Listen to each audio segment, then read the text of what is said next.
जो हमारे प्रदेशों में कुछ अच्छे तजुर्बे हुए हैं उनको देश स्तर पे लागू किया जाए। और मैं उदाहरण देना चाहता हूं हरियाणा। हरियाणा एक हमारा छोटा सा प्रदेश है सभापति महोदय, 2% देश की आबादी। हरियाणा इस सदी से पहले पिछली अगर हम देखें तो पुराने समय में एशियाई खेल, कॉमनवेल्थ खेलों में हमारी प्रदर्शन अच्छा नहीं था। हरियाणा में 2004 के बाद जो हमारी सरकार वहां पे आई, मैं इसलिए दे रहा हूं कि अच्छा उदाहरण है, वो भी आप उसको कंसिडर कर सकते हैं। तो एक हम हरियाणा में एक नीति लेके आए, पदक लाओ, पद पाओ और प्रतिष्ठा पाओ।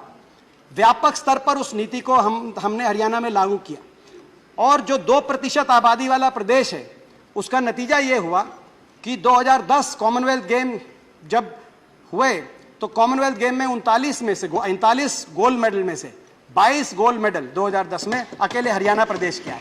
और वहां से लेकर आज तक, आज भी पिछले 3 एशियाई, कॉमनवेल्थ और ओलंपिक गोल्ड मेडल, ओलंपिक खेलों की आप बात करेंगे तो 40% मेडल अकेले हरियाणा के हैं और ओलंपिक खेलों में 50% भारत के मेडल। आप पिछले ओलंपिक की आप बात कर रहे थे, चाहे वो पिछले ओलंपिक में 2 ही मेडल निराशाजनक प्रदर्शन रहा था, साक्षी मलिक और पीवी संधू, मगर साक्षी मलिक हरियाणा से थी। और इस ओलंपिक मेडल में भी, इस ओलंपिक खेलों में भी, चाहे वो नीरज चोपड़ा हो हमारे, चाहे वो रवि दहिया हो, चाहे वो बजरंग पुनिया हो, तो ऐसे खिलाड़ी जिन्होंने देश की जो है भारत माता की झोली मेडल से भरने का काम किया, 40 से 50% मेडल आज हरियाणा के खिलाड़ी एशियाई और यहाँ तक कि कॉमनवेल्थ खेलों में अगर हरियाणा के मेडल अलग से अगर रख दें तो बड़े बड़े मुल्क जिसमें पाकिस्तान जैसे मुल्क हैं उनसे दुगने मेडल अकेला हरियाणा लेके आ रहा है देश के लिए। तो इस बात का हमारे को गर्व।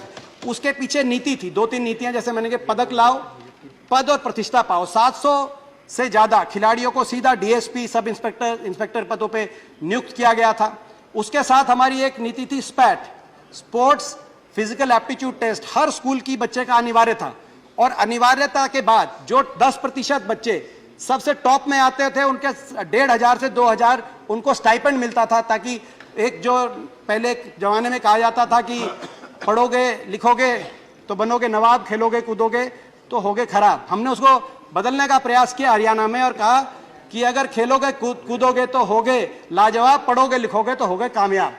दोनों रास्ते अच्छे हैं ताकि अच्छी दिशा में हमारे देश का और हमारे प्रदेश का युवा जाए। इसके अलावा व्यापक स्तर पे 500 से ज़्यादा ग्रामीण स्तर पर खेल स्टेडियम और उन स्टेडियम्स के अंदर बड़ी एकेडमीज, कोच आदि की नियुक्ति की गई, डाइट एक्सेट्रा के प्रावधान किए गए। नतीजा ये आया कि आज हरियाणा के खिलाड़ी आगे बढ़ पाए।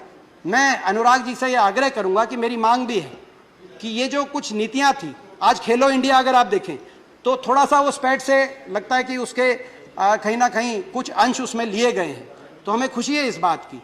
और भी जो हमारी नीति थी, खास तौर पर पदक लाओ पद पाओ, क्योंकि आज खिलाड़ी क्यों करता है डोपिंग? उसको लगता है कि भाई जीत गए तो सब कुछ है और हार गए तो कुछ नहीं।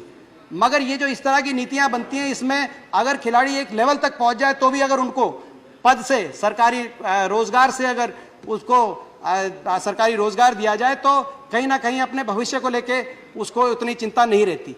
ये सरकार का, तो इस नीति को आप राष्ट्रीय स्तर पर इस नीति को लेके जाएं ताकि देश की भारत माता की झोली, भारत माता के नौजवान आने वाले समय में हम दुनिया के अंदर आगे पहुंच पाए। और साथ में मैं ये भी आग्रह करूंगा कि हरियाणा सरकार को भी आप, क्योंकि 3% जो खिलाड़ियों का कोटा था हरियाणा में बंद हो गया, जो डीएसपी लगते थे पिछले 8 साल से, कोई डीएसपी जो पुराने सारे एथलीट थे, विजेंद्र सिंह बॉक्सर हो हरियाणा सरकार में, हरियाणा पुलिस में डीएसपी, योगेश्वर पहलवान हो हरियाणा पुलिस में डीएसपी, बबीता फोगाट हो हरियाणा पुलिस में डीएसपी, सारे खिलाड़ी उस समय आए थे।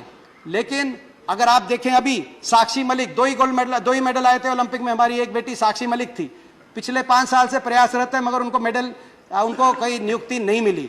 अभी जो इस ओलंपिक में रवि दहिया, बजरंग पुनिया, नीरज चोपड़ा के जो मेडल आए हैं उनकी तो मैं क्या जिक्र करूंगा, पिछले ओलंपिक में ही किसी को नियुक्ति नहीं मिली। ये भारत माता के धरोहर है। राजनीति, खेल, खिलाड़ी, ये राजनीति से ऊपर होने चाहिए। जैसे हमारी नीति में पहले नियुक्तियां मिलती थी, मैं आग्रह करूंगा आप हरियाणा सरकार से भी आप आग्रह करें कि उनको नियुक्तियां उसी पैटर्न पे नियुक्तियां मिलें और आप भी देश में भी इस खेल नीति को लागू करें कि एक छोटा सा 2% आबादी वाला प्रदेश अगर देश के लिए 50% मेडल जुटा सकता है तो इस नीति को आप पूरे देश में लेके जाएंगे तो मैं समझता हूं कि देश के खेलों में और ज़्यादा हम आगे बढ़ पाएंगे।